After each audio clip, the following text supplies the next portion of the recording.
आज के वीडियो में हम पढ़ने वाले हैं क्लास 8 का हिंदी चैप्टर 17 हम स्टार्ट कर रहे हैं। चैप्टर 17 का नाम है खुशबू रचते हैं हाथ। ये एक कविता है जो कि लेखक अरुण कमल के द्वारा लिखी गई है। ठीक है, हम वैसे लोगों के बारे में पढ़ेंगे जो छोटे छोटे उद्योगों में, छोटे छोटे फैक्ट्री में काम करते हैं और वो किस अवस्था में रहते हैं, किस परिस्थिति में रहते हैं, उन चीज़ों के बारे में हम इस कविता में पढ़ने वाले हैं। कई गलियों के बीच, कई नालों के पार, कूड़े करकट के ढेरों के बाद, बदबू से फटते जाते इस टोले के अंदर, खुशबू रचते हैं हाथ, खुशबू रचते हैं हाथ। खुशबू रचना का मतलब ये हुआ कि वैसे लोग जो कि गंदगी में रहते हैं, बहुत सारे कूड़े करकटों के बीच रहते हैं, वो गांव जहाँ पर वो लोग रहते हैं, जो छोटे छोटे फैक्ट्री में काम करते हैं, अगरबत्तियाँ बनाते हैं, खुशबूदार अगरबत्तियाँ बनाते हैं, वो लोग ऐसे गांव में रहते हैं जो कि कूड़े करकटों से भरा रहता है, या फिर वैसे टोले के अंदर रहते हैं जो कि कूड़े करकटों से भरा रहता है, और वही लोग अपने हाथों से खुशबू रचते हैं, यानी कि खुशबूदार अगरबत्तियां बनाते हैं। उभरी नसों वाले हाथ, घिसे नाखूनों वाले हाथ, पीपल के पत्ते से नए नए हाथ, जूही के डाल से खुशबूदार हाथ, जख्म से फटे हुए हाथ, खुशबू रचते हैं हाथ, खुशबू रचते हैं हाथ। उभरी नसों वाले हाथ का ये मतलब हुआ कि जो लोग बूढ़े होते हैं, कि बुजुर्ग लोगों के हाथ जब आप देखेंगे तो उनकी नसें जो होती है, हाथ की नसें उभड़ी हुई होती है। तो उभरी नसों वाले हाथ का यही मतलब हुआ कि बुजुर्ग लोगों के हाथ। ठीक है, यानी कि फैक्ट्री में, छोटे छोटे उद्योगों में, फैक्ट्री में बुजुर्ग लोग भी काम करते हैं, छोटे छोटे बच्चे भी काम करते हैं। घिसे नाखूनों वाले हाथ, पीपल के पत्ते से नए नए हाथ, जूही की डाल से खुशबूदार हाथ। वो जो फैक्ट्री होती है जहाँ पर लोग अगरबत्तियाँ बनाते हैं, वहाँ पे सभी तरह के लोग काम करते हैं। बुजुर्ग लोग होते हैं, बच्चे होते हैं, महिलाएं होती है। तो यहाँ पर जो आपको बोला गया कि पीपल के पत्ते से नए नए हाथ, यानी कि बच्चों के हाथ जो होते हैं वो पीपल के पत्तों जैसे नए नए होते हैं, छोटे छोटे हाथ होते हैं। इसी नाखूनों वाले हाथ, जो लोग दिन रात मजदूरी करते रहते हैं, परिश्रम करते हैं, काम करते हैं, उनके नाखून भी काम करते करते घिस जाते हैं। तो वही यहाँ पर बोला गया है, घिसे नाखूनों वाले हाथ, पीपल के पत्ते से नए नए हाथ, जूही की डाल से खुशबूदार हाथ, गंदे कटे पिटे हाथ। तो वैसे लोग जो दिन रात मेहनत करते रहते हैं, परिश्रम करते हैं, रोज मजदूरी करते हैं, तो उनके हाथ भी कट पिट जाते हैं काम करने में, उनके हाथ में जख्म आ जाते हैं। ऐसे ही हाथ, वही हाथ खुशबू रचते हैं, अगरबत्तियां बनाते हैं। ठीक है, यही इस गली में बनती है मुल्क की मशहूर अगरबत्तियां। इन्हीं गंदे मोहल्लों के गंदे लोग बनाते हैं केवड़ा, गुलाब, खस और रात रानी अगरबत्तियां।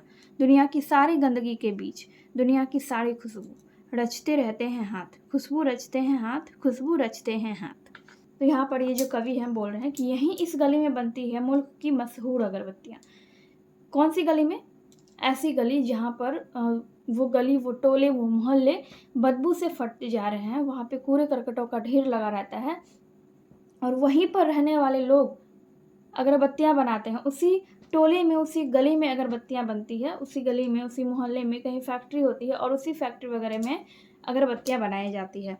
उसी गली मोहल्ले में मुल्क की, यानी कि पूरे देश की मशहूर अगरबत्तियां, सारी खुशबूदार अगरबत्तियां बनती है, और उन्हीं गंदे मोहल्लों के गंदे लोग ही वो खुशबूदार अगरबत्तियां बनाते हैं। केवड़ा, गुलाब, खस और रात रानी की अगरबत्तियां बनाते हैं। केवड़ा, गुलाब, खस, रात रानी, ये सब खुशबूदार पौधे होते हैं, ठीक है, जिनसे अगरबत्तियां बनाई जाती है। रात रानी जो होता है वो एक तरह का फूल होता है। केवड़ा भी एक तरह का फूल होता है, सुगंधित फूल होता है। गुलाब तो आप जानते ही हैं। खस, खस जो होता है वो एक सुगंधित घास होता है। ये आपकी बुक में भी दिया गया है इसका मीनिंग। तो केवड़ा, रात रानी ये फूल होता है, गुलाब भी फूल होता है, खस जो होता है वो एक प्रकार का घास होता है जो सुगंधित होता है। तो इन सब की अगरबत्तियां कहाँ बनती है? उसी गली मोहल्ले में, उसी गली मोहल्ले के गंदे लोग अगरबत्तियां बनाते हैं। कैसी अगरबत्तियां बनाते हैं? खुशबूदार अगरबत्तियां।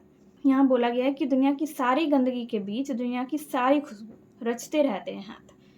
ऐसा गाँव, ऐसी गली, ऐसे मोहल्ले जहाँ पर ढेर सारा कचरा होता है और वो गली मोहल्ले बदबू से फटते जाते हैं, और उसी गंदगी के बीच दुनिया की सारी खुशबू, यानी कि दुनिया की सारी मशहूर खुशबूदार अगरबत्तियाँ उसी गली मोहल्ले में बनाई जाती है, और उसी गली मोहल्ले में रहने वाले गंदे लोग, जिनके हाथ कटे फिटे होते हैं, वैसे लोग ही खुशबूदार अगरबत्ती बनाते रहते हैं। तो यहाँ पर आपका ये कविता जो है ये कंप्लीट हो गया है। और यहाँ पर कुछ शब्दार्थ दिए गए हैं, जैसे कि जख्म का मतलब होता है घाव, रात रानी एक तरह का सुगंधित फूल, मुल्क, मुल्क का मतलब देश होता है, मशहूर यानी प्रसिद्ध, केवड़ा एक तरह का सुगंधित फूल होता है, और खस पोस्ता बोलते हैं या फिर सुगंधित घास, इसको याद रखिएगा, सुगंधित घास होता है एक तरह का जिसका नाम होता है खस। अब यहाँ पर कुछ क्वेश्चंस दिए गए हैं पाठ से। पहला क्वेश्चन है, खुशबू रचने वाले हाथ कैसी परिस्थितियों में रह रहे हैं। चलिए इसका आंसर देखते हैं।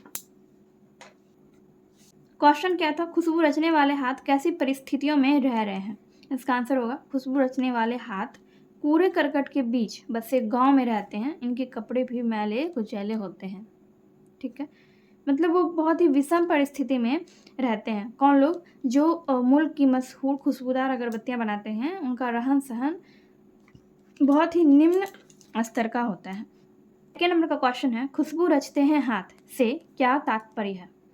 खुशबू रचते हैं हाथ से तात्पर्य है कि अलग अलग प्रकार की, जैसे कि केवड़ा, गुलाब, खस, रात रानी, खुशबूदार अगरबत्तियां बनाने वाले लोग।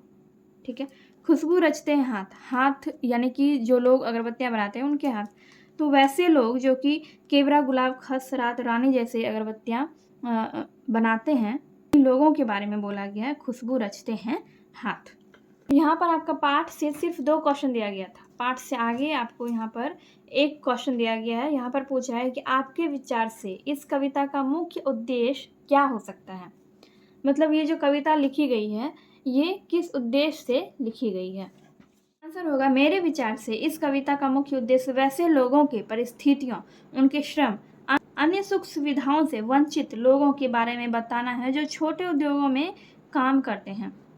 छोटे उद्योग को हम लोग लघु उद्योग भी कहते हैं। लघु का मतलब होता है छोटा।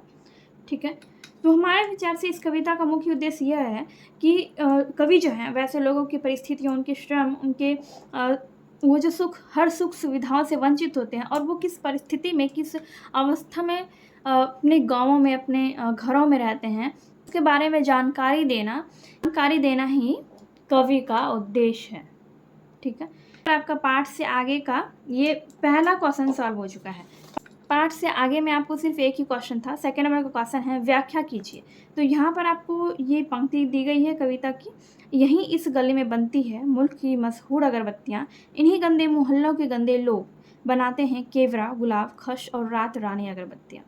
तो इसका जो है आपको व्याख्या करना है, आपको अर्थ बताना है कि इसका अर्थ क्या होगा। तो यहाँ सेकेंड नंबर का क्वेश्चन है, यही इस गली में बनती है मुल्क की मशहूर अगरबत्तियाँ, इन्हीं गंदे मोहल्लों के गंदे लोग बनाते हैं केवड़ा, गुलाब, खस और रात रानी अगरबत्तियाँ। तो इसका अर्थ मैंने यहाँ पर लिखा है, अगरबत्तियाँ बनने वाले उद्योग गली मोहल्लों में होते हैं जो काफ़ी गंदे होते हैं। देश भर की खुशबूदार अगरबत्तियाँ इन्हीं गंदे मोहल्लों के गंदे लोग अपने हाथों से बनाते हैं।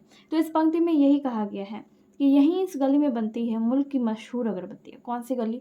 जहाँ पर कूड़े करकट से भरी हुई गली, कूड़े करकट से भरा हुआ गांव, मोहल्ला, इन्हीं गंदे मोहल्लों के गंदे लोग खुशबूदार अगरबत्तियाँ बनाते हैं। यहाँ पर लिखा हुआ भी है, इन्हीं गंदे मोहल्लों के गंदे लोग बनाते हैं केवड़ा, गुलाब, खस और रात रानी अगरबत्तियाँ।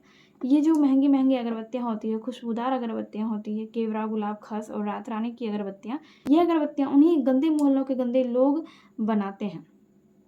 तो ये आपका यहाँ पर सेकेंड नंबर का, पाठ से आगे का सेकेंड नंबर का ये वाला क्वेश्चन आपका कंप्लीट हो गया है। थर्ड नंबर में दिया गया है, निम्नलिखित प्रश्नों के उत्तर दीजिए। तो यहाँ पर मैंने पहला क्वेश्चन लिखा है। पहला क्वेश्चन है कि उभरी नसों वाले हाथ का क्या अर्थ है। तो उभरी नसों वाले हाथ का अर्थ क्या है? बुजुर्ग लोगों के हाथ, बुजुर्ग लोग या बूढ़े लोगों के हाथ। 4 नंबर में है, पीपल के पत्ते से नए नए हाथ का क्या अर्थ है। पीपल के पत्ते से नए नए हाथ का अर्थ छोटे छोटे बच्चों के नन्हे नन्हे कोमल कोमल हाथ। पीपल के पत्तों से नए नए हाथ, इसका मतलब क्या है कि छोटे छोटे बच्चों के जो नन्हे नन्हे कोमल कोमल हाथ होते हैं, उन्हीं हाथों को बोला गया है पीपल के पत्ते से नए नए हाथ। हमने चैप्टर 17 का क्वेश्चन नंबर 3 तक यहाँ कंप्लीट कर लिया है। ये आपका क्वेश्चन नंबर 3 का ही क्वेश्चन था, ख नंबर का। तो आपका क्वेश्चन नंबर 3 तक कंप्लीट हो गया। क्वेश्चन नंबर 4 में कह रहा है कि अमीरी एवं गरीबी के खाई को कैसे बाँटा जा सकता है, अपना सुझाव दीजिए। यानी कि हम किस तरह से अमीरी और गरीबी के बीच जो इतना बड़ा अंतर है उसको हम कैसे कम कर सकते हैं। तो अमीरी और गरीबी की खाई को कैसे पाटा जा सकता है, यानी कि उस खाई को हम कैसे कम कर सकते हैं। क्योंकि अमीर और गरीब लोगों के बीच जो है, उनके बीच बहुत बड़ा अंतर आज दिखाई देता है। उनके बीच बहुत सारा भेदभाव भी किया जाता है। तो इसी भेदभाव को के बीच इसी अंतर को कैसे मिटाया जा सकता है, कैसे कम किया जा सकता है, इस पे आपको अपना सुझाव देना है।